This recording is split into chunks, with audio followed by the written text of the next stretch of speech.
அடுத்ததுமே நம்ம கௌதம் மேனன் பத்தின ஒரு அப்டேட் தான் பார்க்க போறோம். என்னன்னா ஒரு ரீசென்ட்டா மம்முட்டிய வச்சு டொமினிக் த லேடீஸ் பர்ஸ் அப்படின்னு சொல்லி ஒரு படம் டைரக்ட் பண்ணியிருக்காரு. அந்த படம் ஜனவரி 23ஆம் தேதி ரிலீஸ் ஆக போகுது. அடுத்ததா விஷால் வச்சு ஒரு படம் பண்ண போறாரு அப்படின்னு சொல்லிட்டு இருந்தாங்க. ஜெயம் ரவி வச்சுமே ஒரு படம் பண்ண போறதா சொல்லியிருக்காரு.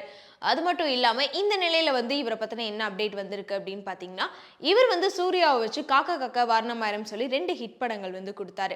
ஆனா அதுக்கப்புறமா சூர்யா கூட எந்த படமுமே அவர் ஒர்க் பண்ணல.